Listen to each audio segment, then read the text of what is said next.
Two school children enter a grand library with purpose. They approach an elderly librarian presenting a handwritten note. The note reveals their subtitle, Tratado de Hanukkah. Adjusting glasses, the librarian searches towering bookshelves. He traces spines of Jewish texts, Masejet Megillah, Pesajim, Yoma, Rosh Hashanah, Berajot. He pauses, searches, then shakes his head, confusion settling. Turning to the children, he shrugs, conveying the book was not found. Some wisdom, some tractates. Shalom, shalom. Thank you for being here. There's a question that almost no one asks, and when someone finally does ask it, it's unsettling. Hanukkah is one of the best-known Jewish holidays in the world. Candles, light, miracle, identity, and yet it doesn't have its own tractate in the Mishnah. Stop for a second and think about it. Passover has tractates. Sukkot has tractates. Yom Kippur has tractates. How is it possible that Hanukkah doesn't? This isn't an oversight. It's not an editorial error. And, of course, it's not a coincidence. If you think the answer is simple, let me tell you, it's not. And what you're about to discover today completely changes the way we understand Hanukkah, and also the way the sages built rabbinic Judaism. Because Hanukkah is in the Mishnah, just not where you're looking for it. It's hidden in the calendar, in the public readings, in the laws of damages, in the rules of Shabbat, and above all, in a seemingly technical discussion. How many candles to light each night? A discussion between the house of Hillel and the house of Shammai. To increase or decrease the light. To increase or decrease the sanctity. And there lies the key, not only to Hanukkah, but to how Judaism responds to power, history, and trauma. Was it because Hanukkah was too well known? Was it political prudence in the face of Rome? Was it a conscious decision to shift the emphasis from the war to the miracle? Today, we're not going to repeat simplistic answers. We're going to read the Mishnah with a magnifying glass. We're going to delve into the Talmud. And we're going to see how, precisely because it doesn't have its own tractate, Hanukkah becomes one of the deepest holidays in Judaism. If you want to understand why the light of Hanukkah never goes out, you have to stay. This is Abel Flores, always grateful that you're with us studying on Mishnah TV. Let's begin. There is a question that seems simple, but is intellectual dynamite. If Hanukkah is so beloved, so luminous, so central to identity, why does the Mishnah not devote an entire tractate to it? And while we are at it, how was it celebrated in the era of the Second Temple, when history still smelled of incense and politics? And by the way, where does the claim come from that Jesus celebrated Hanukkah? Let us begin with the starting point you yourself highlight, because it is key. The Mishnah, redacted in the Tannaitic period and associated with Rabbi Yehuda Hanassi, is not a manual of festivals nor a historical chronicle. It is above all a codification of halakha organized by topics: Zeraim, Moed, Nashim, Nezikin, Kodashim, Tohorot. And the Order of Moed prioritizes Shabbat, the biblical festivals, Pesach, Shavuot, Sukkot, Yom Kippur, and the legal structures of the calendar and vows. Now look at the halakhic profile of Hanukkah. It is a post-biblical festival, rabbinic in its normative form. Its central act is domestic, the lighting of lamps. It does not have an extensive system of prohibited labor like Yom Tov, and it does not bring with it an apparatus of sacrifices and temple service comparable to Pesach or Sukkot. That profile explains much about its dispersed placement in the literature. But before rabbinic literature, there was living history. In the era of the Second Temple, what we now call Hanukkah emerged as Hanukkat HaMizbeach, the dedication of the altar and the purification of the sanctuary after Seleucid profanation. And the earliest sources are not the Mishnah, but historical texts of the period, 1 Maccabees and 2 Maccabees. In 1 Maccabees, the rededication of the temple is described. It is cleansed, repaired, the menorah is relit, sacrifices are offered, praises are sung, and it is decreed that 8 days be celebrated every year on that date. In 2 Maccabees, a fascinating interpretive detail appears. The celebration lasts 8 days in the manner of Sukkot. Why? Because during the war they were unable to observe Sukkot properly, and the rededication was experienced as a kind of recovered Sukkot. This explains something often forgotten. Originally, Hanukkah was not primarily a festival of candles in the window. It was, above all, a temple festival with korbanot, sacrifices, Levitical music, Hallel, and public rejoicing. And here Flavius Josephus enters the picture, the first-century Jewish historian. He calls Hanukkah the Festival of Lights. That is to say, by his time, a popular association between Hanukkah and light already existed, even though Josephus does not explicitly link it to the famous miracle of the oil. This matters. The light dimension was already circulating. The classical rabbinic formulation of oil for 1 day that lasted 8 becomes central later in the Talmudic tradition. Now we come to the point you asked for with precision, the source that mentions that Jesus celebrated Hanukkah. It is found in the Gospel of John 10:22. At that time, the Feast of Dedication took place in Jerusalem. It was winter. In Greek, it is called enkainea, dedication. In Hebrew, what stands behind it is Hanukkah. Hanukkah. The text presents him walking in the temple area, in Solomon's portico. Historically, this tells us something very concrete. By the late Second Temple period, Hanukkah was sufficiently established to appear as a recognizable festival in Jerusalem, associated with the temple space and with winter. It is not a theological proof in itself. It is a cultural datum of the first century. Hanukkah existed. It was called dedication, and it was lived in Jerusalem. So we return to the sharp question. Why is there no tractate of Hanukkah in the Mishnah or the Talmud? First, because of the nature of the Mishnah. It codifies structural halakha, especially where there are many legal ramifications, prohibited labors, sacrifices, calendars, ritual purity, courts. Hanukkah, for all its value, has relatively few core laws. Lighting, placement, number, timing, priority vis-a-vis other lights, blessings, and some rules regarding praise and fasting. That usually does not generate an entire tractate. Second, because Hanukkah was embedded within other frameworks. In the Mishnah, it appears tangentially, for example, in discussions of public readings or calendar matters. And in the Talmud, the classic halakhic discussion is found in Shabbat 21b and its context, precisely because the lighting of Hanukkah lamps intersects with the laws of wicks, oils, and lamps of Shabbat. It is almost ironic. Hanukkah has no tractate of its own, but it lives in the house of Shabbat, like a guest who ends up becoming family. Third, there is historical sensitivity. Hanukkah celebrates a Hasmonean victory and a moment of sovereignty followed by internal conflict. The rabbis, especially after the destruction of 70 CE and under Roman rule, tend to be cautious with festivals that could be read as nationalist or militaristic propaganda. They do not abolish it, God forbid. They reframe it. Light displaces the sword. The miracle displaces triumphalism, and the home displaces the palace. And here comes the final practical and spiritual teaching. Hanukkah is the festival that shows that Judaism knows how to survive by changing the stage without changing the soul. When there was a temple, it was celebrated with altar, music, and sacrifices. When there was none, sanctity migrated to the threshold of your home, to a small flame that says, "History does not extinguish me." Because in the end, Hanukkah is not only about remembering the past, it is training the courage to light when it is winter. And if the absence of a tractate teaches us anything, it is this. Sometimes what is most essential does not need a massive book. It needs a light lit at the right time. Let's follow this thread, because something fascinating happens now. When you stop asking, why isn't there a treatise on Hanukkah, and start asking, where does it appear? The picture changes completely. Hanukkah is not absent from the Mishnah. It's distributed, and not due to oversight, but due to legal intelligence.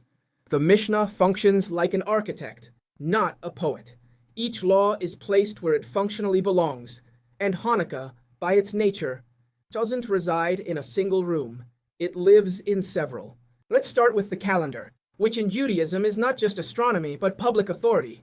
In Mishnah Rosh Hashanah 1:3, we are told that the emissaries of the Beit Din, rabbinical court, went out to announce the new month, including Kislev, because of Hanukkah. That is, Hanukkah impacts the public calendar. People need to know precisely when it falls because it affects community life. That's why it doesn't appear in a holiday treatise, but in the treatise that regulates how time becomes normative. Hanukkah enters through the door of the calendar. Now let's go to the synagogue. Mishnah Megillah 3:6 lists the occasions with special Torah readings, and Hanukkah appears there. Not as a sentimental appendix, but as an event with its own liturgical identity. Where is this legislated?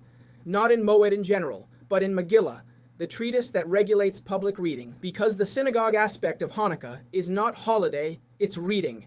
Again, everything in its place. Now let's move to a less romantic but crucial area, public fasts. In Mishnah Ta'anit, when the days on which fasts and communal mourning are not decreed are enumerated, Hanukkah is clearly listed. What does this mean? That Hanukkah functions as a legal marker of joyful days. It doesn't need its own treatise to say, we are happy. It says it by limiting the court's power to impose affliction. In rabbinic language, that's very powerful. Joy is not decorative. It's legally binding. And now we come to one of the conceptual gems of the Mishnah, Bava Kama 6:6, damages, civil liability, fire spreading. The classic case, a spark flies from a lamp and causes a fire. And the Mishnah distinguishes, if that lamp was a Hanukkah lamp properly placed, the liability changes. Stop for a second and consider the profundity of this. Hanukkah doesn't appear in Moed, festivals. It appears in Nezikin, damages. Why? Because lighting the Hanukkah lamp is not just a ritual act. It's an act that interacts with public space and with tort law. Halakha takes the candle seriously, so seriously that it redefines guilt and responsibility. Finally, we arrive at the technical heart of the matter, the lights themselves. In Mishnah Shabbat chapter 2, wicks and oils are regulated. Which materials are suitable, which are not, which give good light, which pose a danger. It doesn't say Hanukkah in every line, but the Gemara makes the direct connection. These laws are the technical foundation upon which the lighting of the Hanukkah menorah is built. It makes perfect sense. If the central act of Hanukkah is nerot, lights, then the tractate that defines what constitutes a valid light is Shabbat. And now the summary, which is also a lesson in thought. The Mishnah doesn't ignore Hanukkah. It distributes it where it belongs, in the calendar, because it orders time, in public reading, because it creates memory, in the laws of fasting, because it defines legal joy, in damages, because it affects civil liability, and in Shabbat, because it requires the correct technology for lighting. Hanukkah doesn't have its own tractate, because it's not an isolated block. It's a network, and that network teaches us something profound. There are mitzvot that don't live in a single book, but at the intersection of home, street, court, and synagogue. Hanukkah doesn't demand a volume of its own. It demands that you know where to place the light, and that you understand that once lit, it changes everything around it. We now arrive at the true halakhic heart of Hanukkah. It is not found in a separate treatise, nor in a long list of prohibitions. It is concentrated, almost compressed, into a few lines that change Jewish practice forever. Talmud Bavli, Shabbat 21b, a short passage, but of impressive density. The Gemara opens with a question that seems naive, but is radical. My Hanukkah. What is Hanukkah? Not how is it done, not when does it fall, but what is it? And the answer is not historical in the academic sense, but normative. When the Greeks desecrated the temple, the Hasmoneans prevailed, found only one flask of pure oil, enough for one day, and the miracle occurred. It lasted 8 days. And that is why days of praise and gratitude were instituted. Observe the movement. The miracle is not recounted to inform, but to establish practice. Memory creates law. From there, the Gemara gets down to practical matters. Where should the light be kindled? At the entrance of the house, facing outwards. Why? For Pirsume Nisa, to publicize the miracle. The mitzvah is not exhausted by intention. It requires visibility. But the halakha is not naive. If there is danger, persecution, hostility, the light is moved indoors. Life precedes the symbol. Even the height is regulated. because a light that is too high ceases to communicate. The halakha thinks like an urban planner and a pedagogue at the same time. And then the debate that everyone knows but few truly understand appears. Beit Shammai and Beit Hillel. Shammai says, on the first day, 8 lights are kindled, and the number decreases each day. Hillel says, on the first day, 1 light, and the number increases until 8. The halakha follows Hillel. But if you only focus on the number, you've missed the lesson. The Gemara does not present this as an aesthetic discussion, but as a disagreement of principles. Hillel relies on a profound rule, Malin ba'kodesh ve'ein moridin. We increase in holiness, we do not decrease. In holiness, one ascends, one does not descend. Each day should add an expression of light, of meaning, of kedusha, holiness. Holiness is dynamic. It either grows or it withers. Shammai is not capricious. In other contexts, his model is understood as counting the days that remain, or as an echo of Sukkot, where the sacrifices decrease. That is to say, Shammai thinks from the perspective of time running out, Hillel from the experience of time being built. This is not insignificant. They are two spiritual philosophies facing the same history. And now, the practical conclusion, which is also a life lesson. The halakha of Hanukkah is small in volume compared to Passover or Sukkot. It doesn't have dozens of chapters, but it is incredibly intense in its principles. It teaches you pirsume nisa, not to hide the good. It teaches you the priority of mitzvot, what to do when resources are limited. It teaches you safety. Life is not sacrificed for symbols. And it teaches you growth, that the light of today cannot be the same as the light of yesterday. Hanukkah doesn't demand heroic acts. It demands constancy, one more flame each night. Because the final message of Shabbat 21b is not only halakhic, it is existential.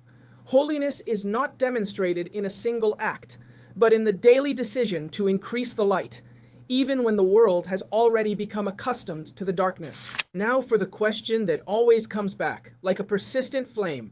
Why is there no Hanukkah treatise? And here we must say it with academic honesty and rabbinic humility. There is no single demonstrable cause. The most serious approach is to understand it as a combination of editorial, halakhic, and historical factors. A mosaic. And like any mosaic, each piece explains something, but none explains everything. Let's start with the strongest hypothesis. A. The editorial halakhic hypothesis. There wasn't enough material for an independent treatise. This is the most solid explanation, and for a simple reason. A treatise, normally, organizes a broad field. Prohibitions, permissions, rituals, sanctions, exceptions, institutional structures. Think of Passover. The Passover sacrifice, chametz, matzah, the Seder. Multiple aspects.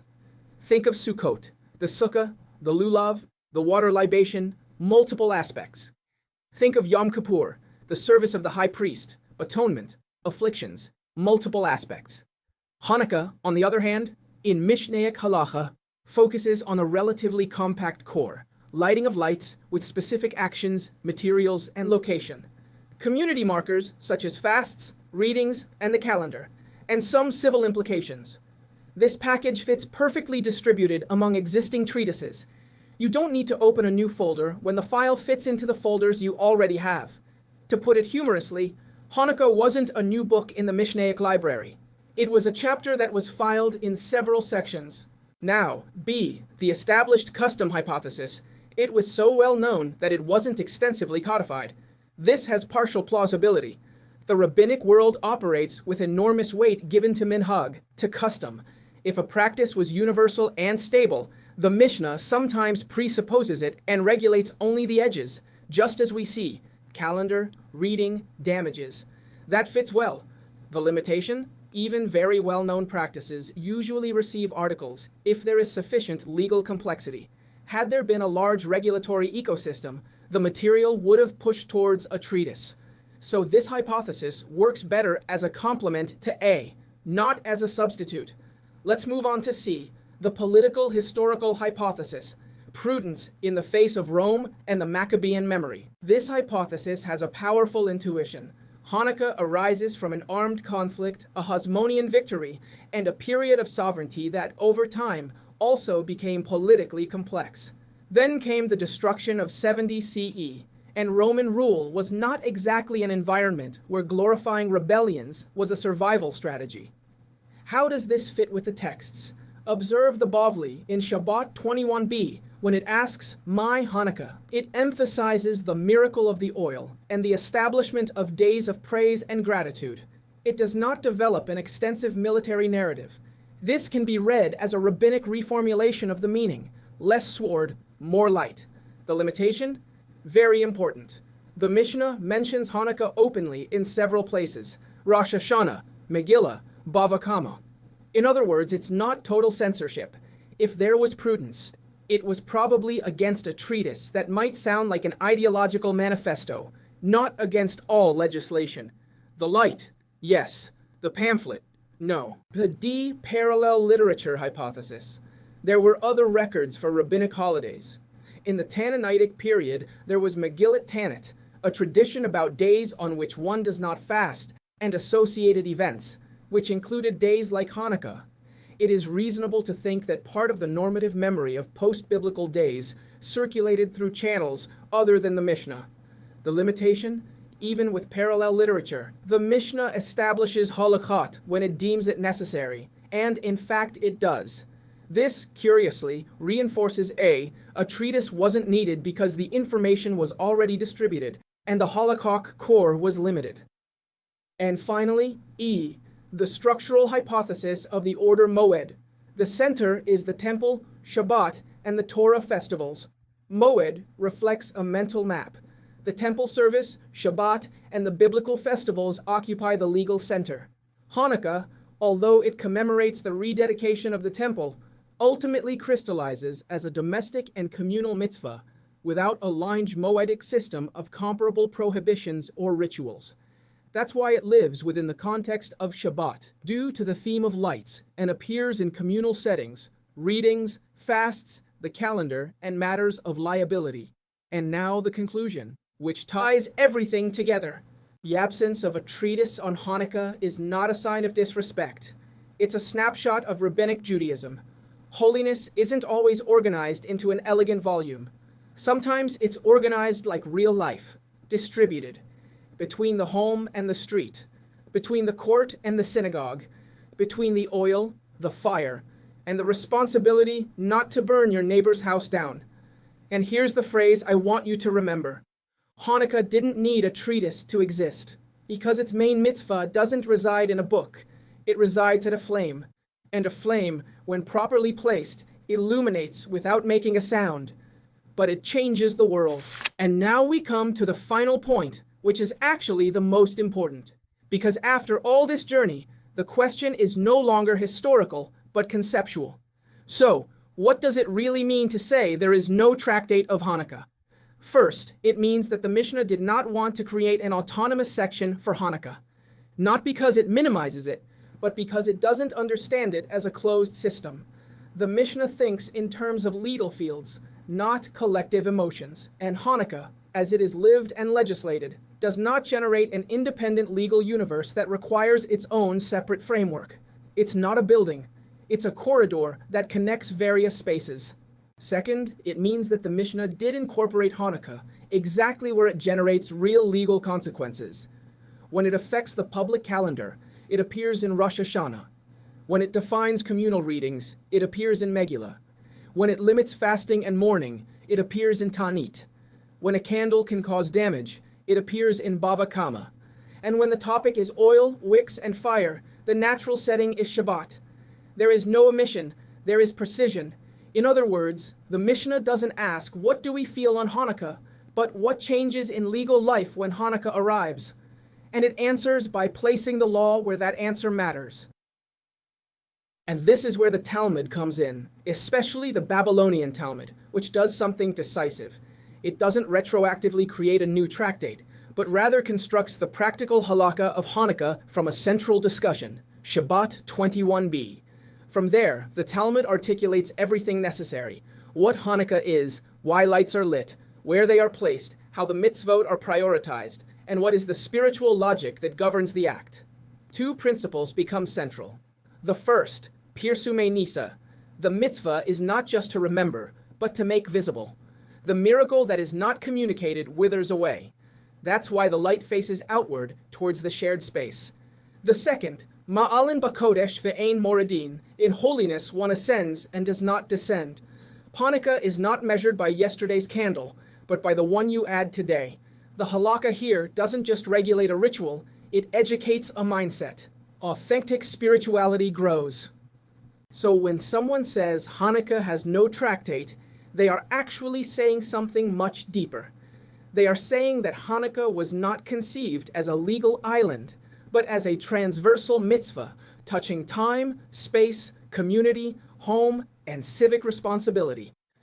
They are saying that the halakha of Hanukkah is not read straight through like a book, but is lived through the act of lighting the candles.